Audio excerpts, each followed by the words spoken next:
فرمایا وَمَن يُطِعِ اللَّهَ وَالرَّسُولَ فَأُولَٰئِكَ مَعَ الَّذِينَ أَنْعَمَ اللَّهُ عَلَيْهِمْ مِنَ النَّبِيِّينَ وَالصِّدِّيقِينَ وَالشُّهَدَاءِ وَالصَّالِحِينَ. یہ چار طبقات ہیں منعم علیہم کے، جن پر اللہ کا انعام ہوا. سب سے اونچا طبقہ انبیاء کرام، اللہ تعالیٰ کا بڑا انعام ہوا ہے ان پر، بڑا احسان ہوا ہے. جیسے کہ حضور کے بارے میں فرمایا ان فضلہ کان علیک کبیرا، اے محمد آپ پر تو اللہ کا فضل بہت بڑا ہوا ہے. پھر ایک ہے صدیقین. یہ کون ہوتے ہیں؟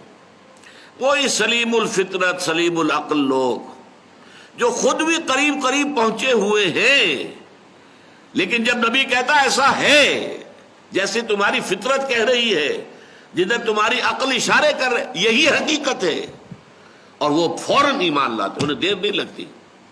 جیسے ابو بکر صدیق، صدیق اکبر ہیں ابو بکر رضی اللہ تعالی عنہ.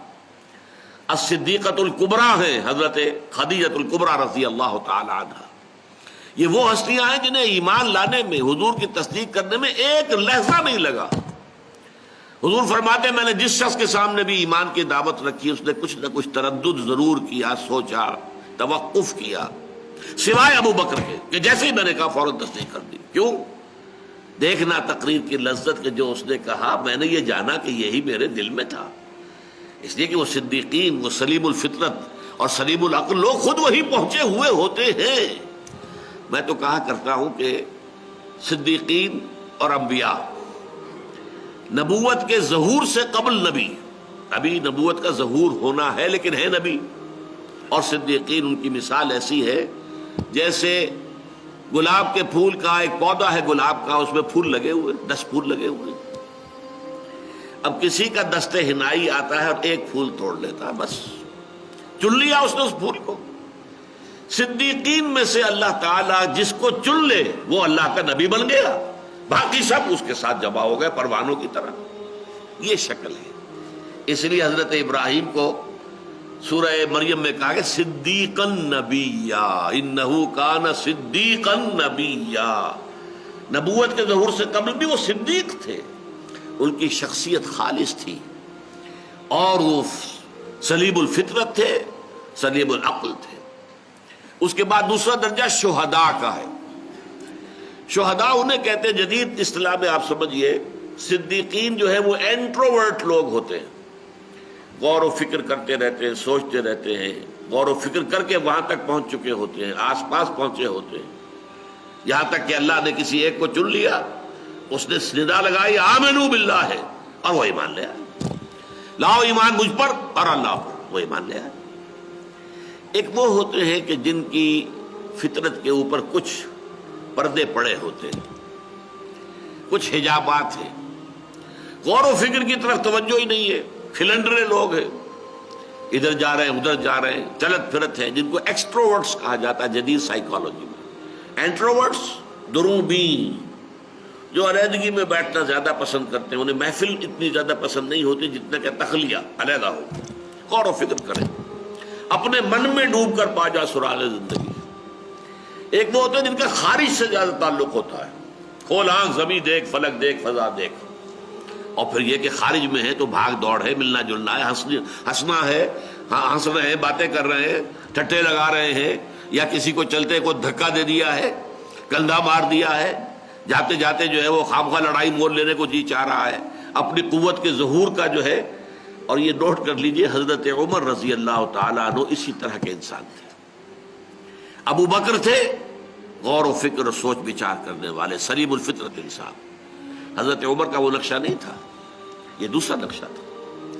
ان لوگوں کو دیر لگ جاتی ہے ایمان لانے میں، 6 سال لگ گئے. اور نہ صرف عمر، حضرت حمزہ بھی رضی اللہ تعالی عنہما. حضرت حمزہ تو سگے چچا ہیں، دودھ شریک بھائی ہے، خالہ زاد بھائی ہے، اتنے 3 رشتے حضور کے ساتھ ہیں، نہایت محبت کرنے والے. لیکن ان کا معاملہ کیا تھا؟ سیر اور شکار. بس نکل گئے صحرا کے اندر، کئی دن جو ہے گھوم رہے ہیں، شکار کر رہے ہیں، گوشت کھا رہے ہیں، اور بہت دنوں کے بعد آ گئے گھر. انہوں نے سوچا ہی نہیں کبھی کہ یہ کیا کہہ رہا ہے میرا بھتیجا، اس کی دعوت کیا ہے، یہ کیا ہوا ہے، اس کو کچھ نہیں.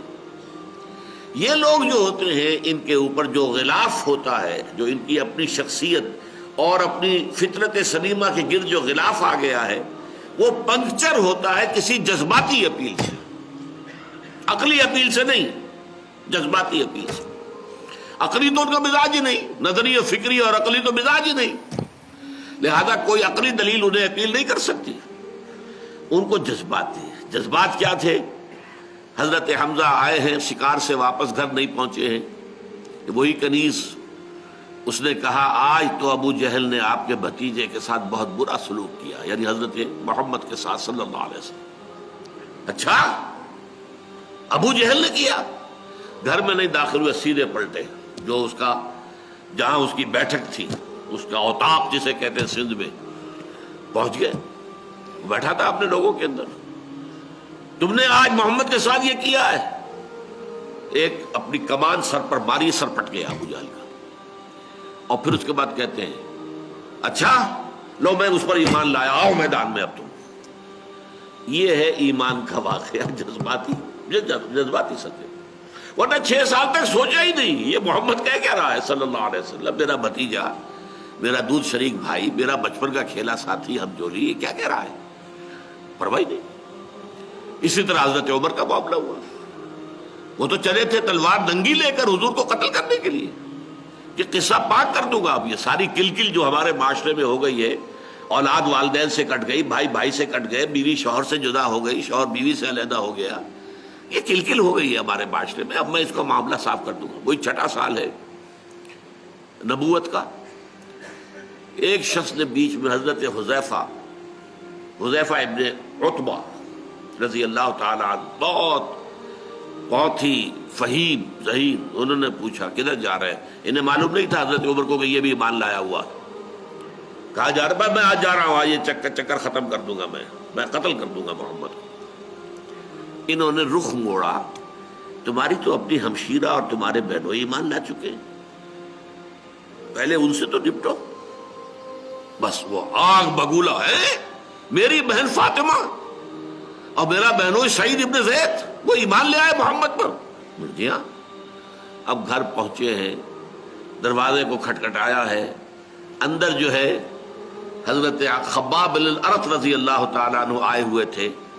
نئی آیات جو نازل ہوئی تھی سورہ طٰہٰ کی، وہ میاں بیوی کو پڑھا رہے تھے، حضرت فاطمہ حضرت سعید دونوں بیٹھے ہوئے یاد کر رہے آئے تھے۔ وہ کھٹکھٹایا، کون؟ عمر۔ اف، کانپ گئے لوگ، تو انہیں تو چھپایا کہیں حضرت خباب کو، ورنہ تو پتہ نہیں ان کو تو قتل کر دیتے، فوراً گردن اڑا دیتے۔ اب آئے گھر میں اور آ کر انہوں نے پہلے تو بہنوئی کو مارنا شروع کیا، تم ایمان لے آئے ہو۔ بہن درمیان میں آئی تو اسے لہو لہان کر دیا مار مار کر۔ اب بہن کے زبان سے کلمہ نکلا، عمر چاہے تم ہمیں ہلاک کر دو، اب ہم اس دین کو چھوڑنے والے نہیں ہیں۔ بس اس پر جو ہے کایا پلٹ ہو گئی ہے۔ یہ کیا شے ہے، کیا چیز ہے جس نے صنف نازک کے اندر اتنی عظیمت، اتنی ہمت، اتنا استقلال، جان دینے کو تیار ہے؟ وہ شے ہے کیا جس نے ان کو یہ کہاں سے کہاں پہنچا دیا؟ اسی لیے اقبال نے کہا ہے مسلمان عورت سے خطاب کر کے، تمی دانی کے سوز قراتے تو دگردوں کرد تقدیر عمر را۔ وہ بھی ایک خاتون ہی تھی نا، فاطمہ بنت خطاب، ان کا وہ جو بھی جذبہ ایمانی سامنے آیا ہے حضرت عمر کے، اس نے ان کی قسمت بدل دی۔ اچھا مجھے بتاؤ کیا پڑھ رہے تھے تم؟ بہن نے کہا نہیں، تم نجس ہو، مشرک ہو، تم ان کو ہاتھ نہیں لگا سکتے اور آنکھ کو، غسل کرو۔ غسل کیا، ایمان لے آئے۔ اب حضور کی خدمت میں حاضر ہوئے ہیں تو جیسے کہ اس معاشرے میں رواج تھا کہ غلام جو تھے وہ اپنی تلوار جو ہے وہ اپنی گردن میں لٹکایا کرتے تھے، تو گردن میں لٹکا کر تلوار لے کے آئے ہیں، غلام کی حیثیت سے آئے، یہ کہلاتے ہیں شہداء۔ لیکن یہ وہ لوگ ہوتے ہیں کہ ایکٹیو بہت ہوتے ہیں، کیونکہ پہلے ہی سے ایکسٹروورٹ سے بھاگ دوڑ، یہ وہ لڑنا بڑنا، یہ تو ان کی عادت ثانیہ تھی، کچھ نہیں کرنا، مقابلے کرنا۔ لہذا جب یہ شہداء آتے ہیں تو عملی اعتبار سے دین کی دعوت جو ہے وہ تیزی سے آگے بڑھتی ہے۔ حضرت عمر، حضرت حمزہ کے ایمان لانے پر جو حیثیت مسلمانوں کی مکے میں ہو گئی تھی وہ پہلے نہیں تھی۔ پھر چوتھے درجے میں صالحین، نیک مسلمان، یہ بیس لائن ہے.